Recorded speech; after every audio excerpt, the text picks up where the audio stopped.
อยากพลาดข้อมูลข่าวสารเจ๋งๆจากเราก็สามารถไปกดติดตามได้ที่เพจ Facebook สอบใบขับขี่หรือกด Subscribe ที่ช่อง YouTube ของเราตามลิงก์ที่อยู่ด้านล่างกันเลยครับ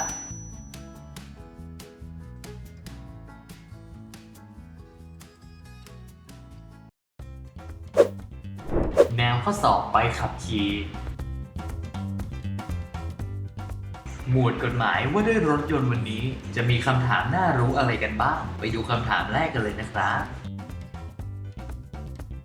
ในขณะขับรถผู้ขับขี่ต้องมีเอกสารใดใช้คู่กับใบอนุญาตขับรถครับข้อกอบัตรประจำตัวประชาชนข้อขอสำเนาทะเบียนบ้านข้อคอสำเนาภาพถ่ายใบคู่มือจดทะเบียนรถข้องอบัตรประกันสังคมไม่ยากกันเลยใช่ไหมล่ะครับเฉลยนะครับข้อคอสำเนาภาพถ่ายใบคู่มือจดทะเบียนรถมาตอบกันที่ข้อต่อไปกันเลยนะครับผู้ขับรถกระทำผิดตามกฎหมายจราจรทางบกและได้รับใบสั่งจากเจ้าพนักงานจราจรต้องไปติดต่อชำระค่าปรับภายในกี่วันข้อกอ10 วันข้อขอ7 วันข้อคอ15 วันข้องอ30 วันครับเฉลยข้อขอ7 วันเมื่อใบอนุญาตขับรถสูญหายหรือชำรุดต้องยื่นขอรับใบแทนต่อนายทะเบียนภายในกี่วันข้อกอ20 วันข้อขอ30 วันข้อคอ15 วันข้องอ45 วันเฉลยนะครับข้อคอ15 วันไปที่ข้อต่อไปกันเลยนะครับผู้ขับรถไม่มีใบอนุญาตขับรถมีความผิดอย่างไรข้อกอจำคุกไม่เกิน1 ปีครับข้อขอจำคุกไม่เกิน1 เดือนหรือปรับไม่เกิน 1,000 บาทหรือทั้งจำทั้งปรับครับข้อขอปรับไม่เกิน 2,000 บาทข้องอปรับไม่เกิน 5,000 บาทครับและเฉลยคำตอบที่ถูกต้องก็คือข้อขอครับจำคุกไม่เกิน1 เดือนหรือปรับไม่เกิน 1,000 บาทหรือทั้งจำทั้งปรับต่อมานะครับ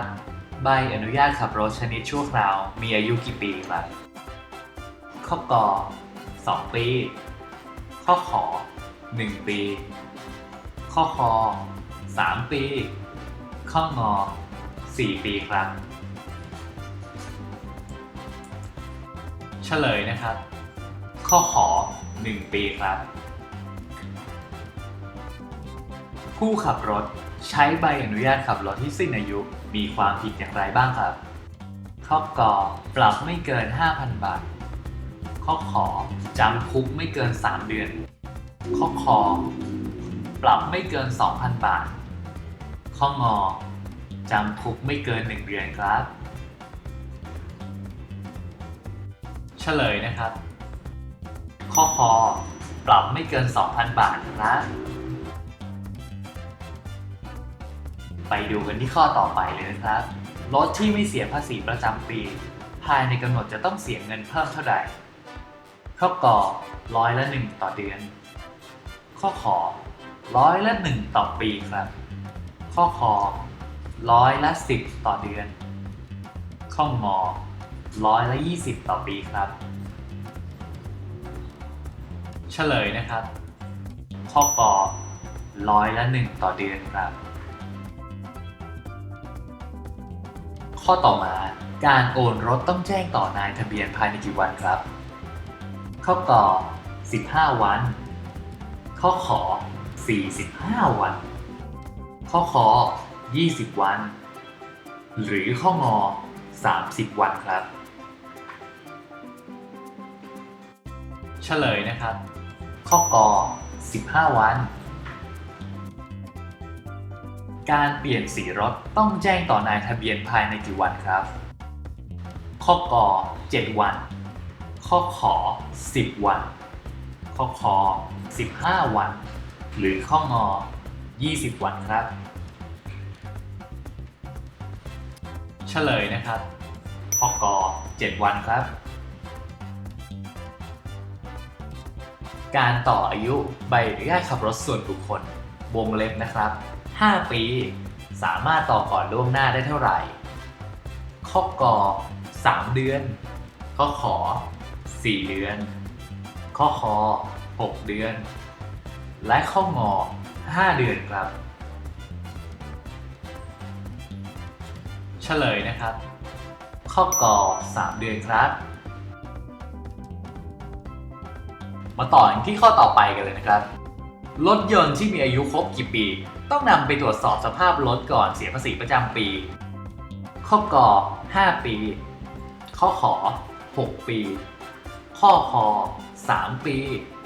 หรือข้องอ7 ปีครับ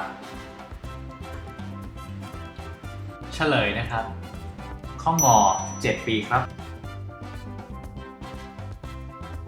การย้ายรถต้องแจ้งต่อนายทะเบียนภายในกี่วันข้อก30 วันข้อขอ15 วันข้อคอ25 วันข้องอ20 วันครับเฉลยนะครับข้อขอ15 วันครับข้อต่อมารถจักรยานยนต์ที่มีอายุครบกี่ปีต้องนำไปตรวจสภาพรถก่อนเสียภาษีประจำปีครับข้อก1 ปีข้อขอ3 ปีข้อคอ2 ปีหรือข้องอ5 ปีครับเฉลยนะครับข้องอ5 ปีครับมาดูข้อนี้กันนะครับตามพรบรถยนต์พ.ศ. 2522 คำว่ารถหมายความว่าอะไรครับข้อก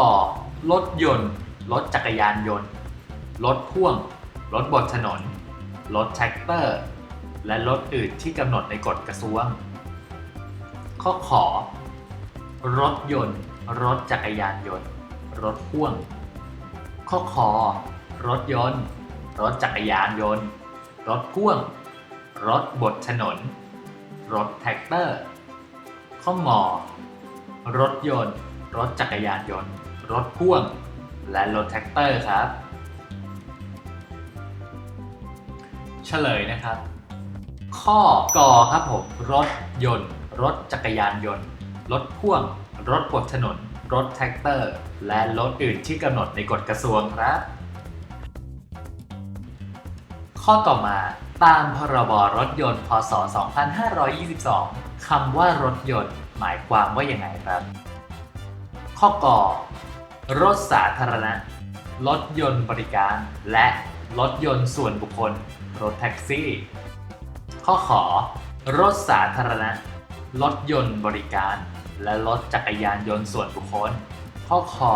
รถจักรยานยนต์สาธารณะรถยนต์บริการและรถจักรยานยนต์ส่วนบุคคลครับข้องอรถสาธารณะ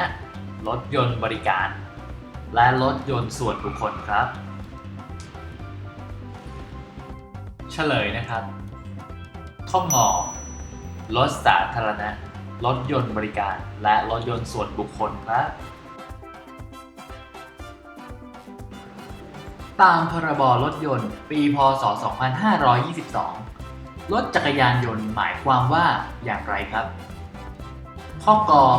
รถที่เดินรถกำลังเคลื่อนยนต์หรือกำลังไฟฟ้าและมีล้อไม่เกิน2 ล้อ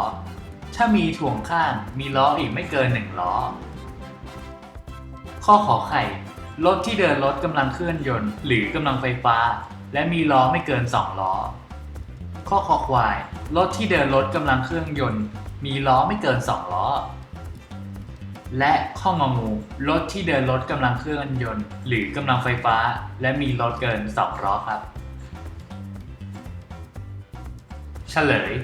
ข้อกอไก่ครับรถที่เดินรถกำลังเคลื่อนยนต์หรือกำลังไฟฟ้า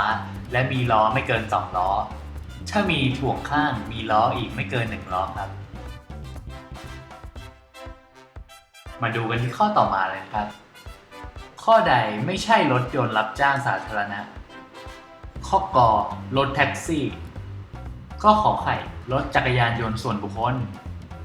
ข้อคอควายรถจักรยานยนต์รับจ้างสาธารณะ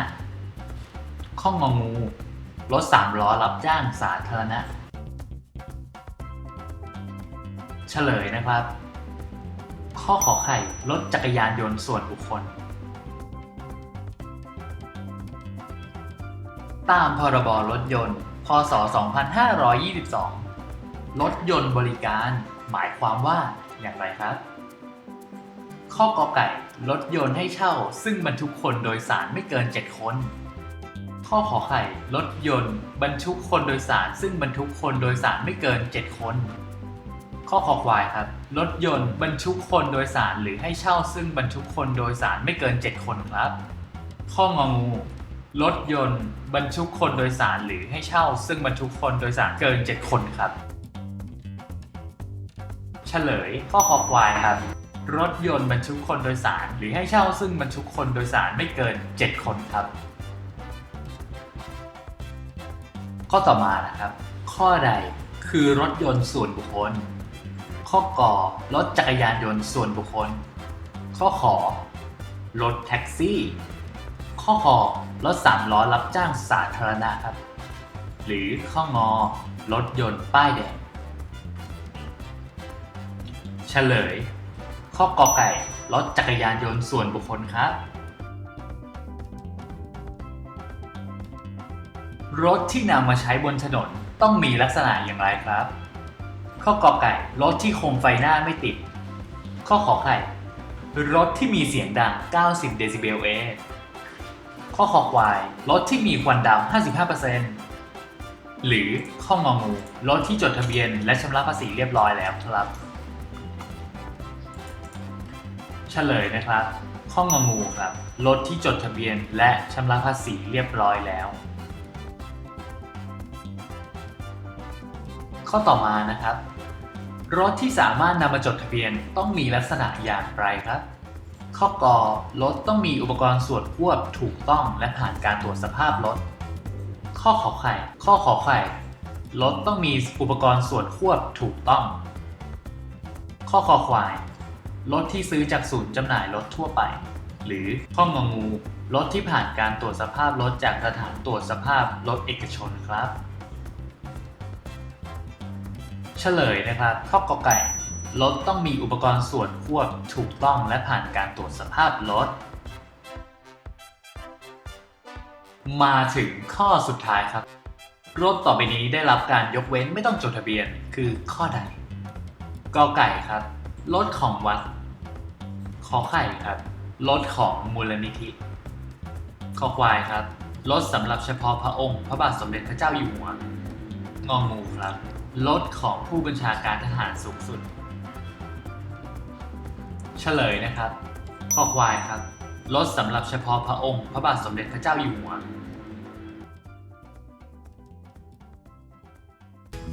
คุณจะเป็นผู้ที่มีความพร้อมและทำข้อสอบผ่านได้ด้วยแอปพลิเคชันสอบไปกับขี่ 2561 ส่วนคลิปหน้าจะมีอะไรบ้างรอติดตามชมคลิปหน้ากันได้เลยครับ